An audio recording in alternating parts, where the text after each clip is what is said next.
Ce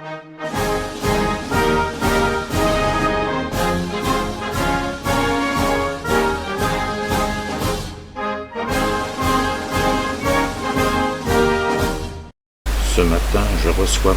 Jean Castex, le Premier ministre. Bonjour, Monsieur le Premier ministre. Bonjour, Monsieur Bourdin. Je constate que, même sans mes lunettes, vous m'avez reconnu. Mais d'ailleurs, où sont-elles ces fichues lunettes? Ne bougez pas, Monsieur Bourdin. Faites patienter vos téléspectateurs et vos téléspectatrices. Je vais aller voir au maquillage. C'est sans doute là que je les ai oubliés. Mais non, Monsieur le Premier ministre, vos lunettes, vous les avez sur votre nez. Sur mon nez, dites-vous? Vous en êtes sûr? Sur mon nez à moi?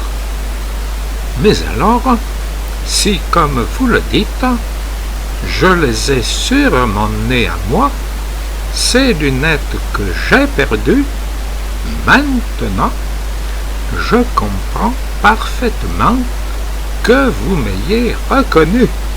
Donc, Monsieur le Premier ministre, je vais vous poser une première question. Là, Monsieur Bourdin, vous ne me prenez pas du tout de court en me posant une première question, car je me doutais bien que pour commencer cette interview, vous m'auriez posé une première question. Et d'ailleurs, je vais vous y répondre dès maintenant à cette première question. Oui, mais Monsieur le Premier ministre, avant de répondre à ma première question, que je ne vous ai pas encore posée, si vous le voulez bien, attendez que je vous la pose.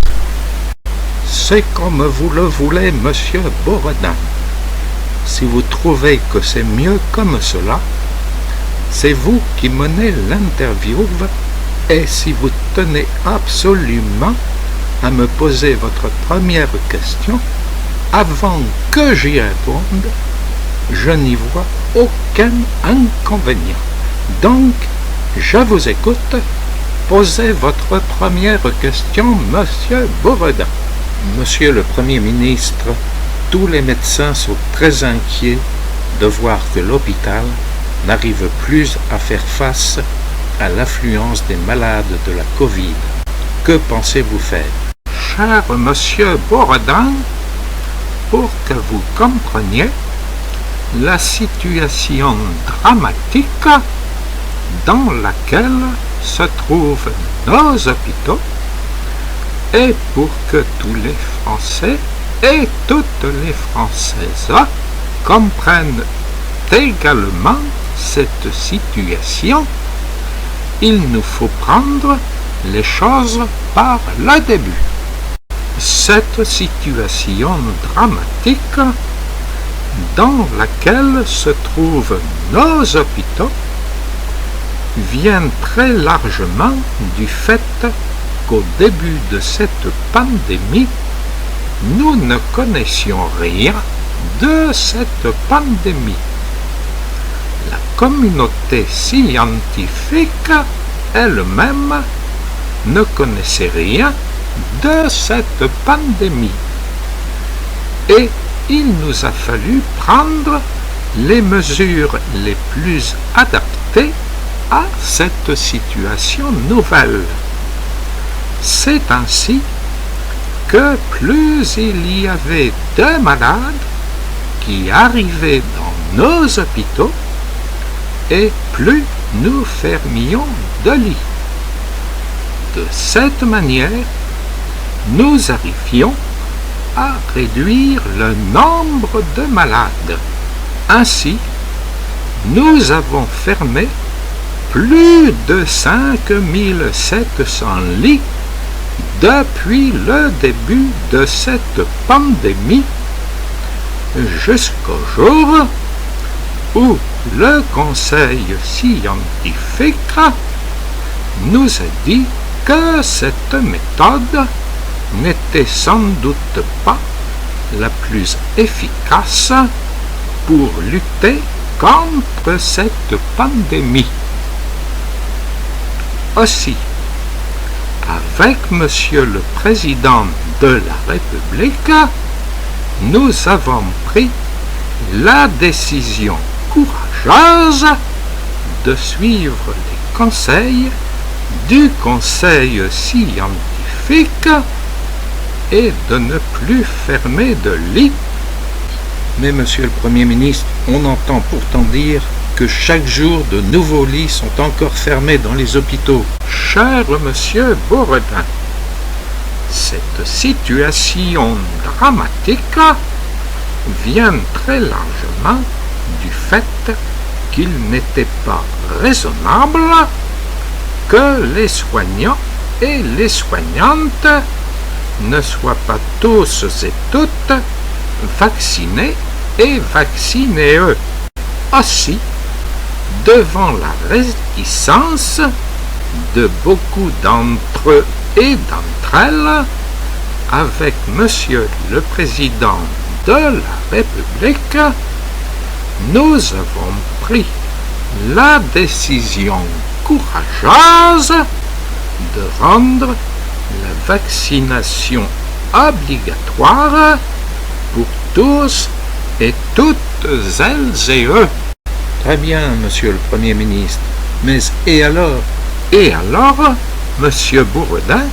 Eh bien, et alors, un certain nombre d'entre les soignants et d'entre les soignantes a refusé et refusé de se soumettre à cette obligation vaccinale.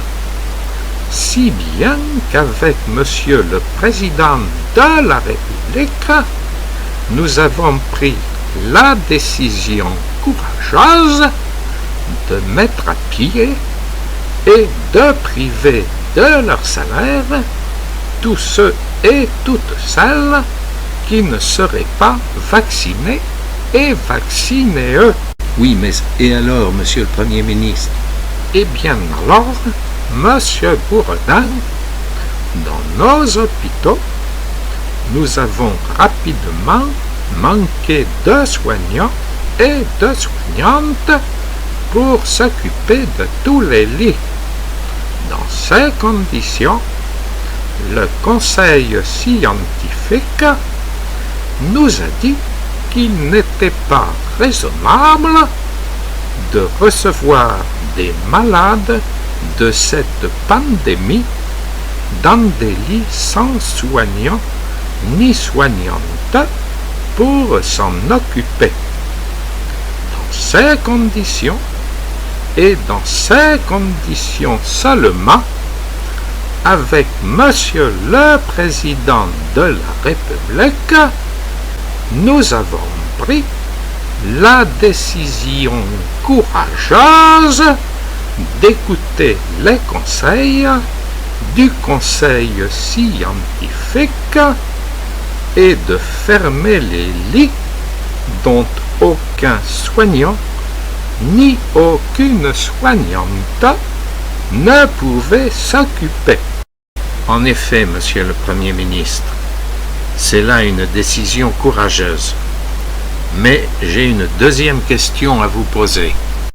Là, voyez-vous, Monsieur Bourdin, je ne suis pas étonné que vous me posiez une deuxième question. Sans plus attendre, je vais vous y répondre à votre deuxième question.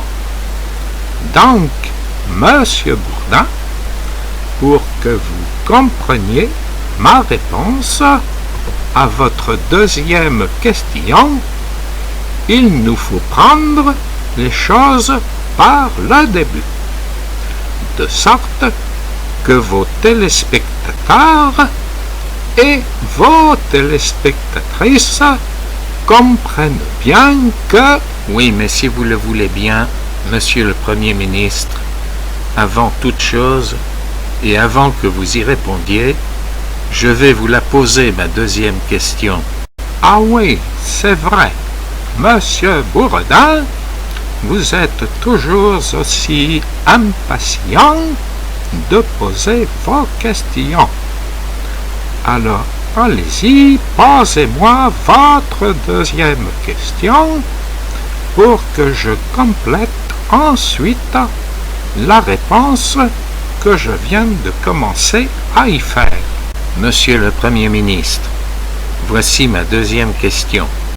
Depuis quelques semaines, tous les médecins s'accordent à dire que la vaccination n'arrête absolument pas la circulation du virus, qui va même en s'intensifiant. Dans ces conditions, allez-vous arrêter les vaccinations? Voilà une très bonne question, Monsieur Bourdin.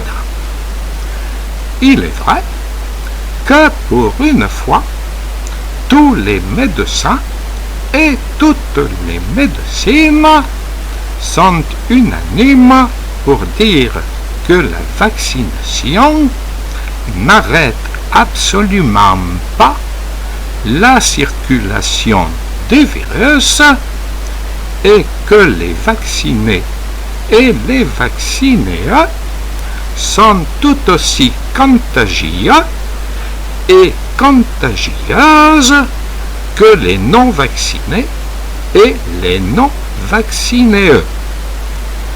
Dans ces conditions, et dans ces conditions seulement, avec Monsieur le Président de la République, nous avons pris la décision courageuse de protéger les personnes les plus vulnérables, c'est-à-dire les personnes âgées et les non-vaccinés et non-vaccinés. Très bien. Mais et pour le port du masque, Monsieur le Premier ministre? Concernant le port du masque, Monsieur Bourdin, avec Monsieur le Président de la République, nous avons pris la décision courageuse de maintenir définitivement dans notre pays l'obligation du port du masque pour toutes les personnes d'absolument tous les sexes, les plus divers et variés, sans aucune discrimination et sans aucune limite d'âge, et y compris pour les fœtus, l'obligation du port du masque à partir du 5e mois de grossesse.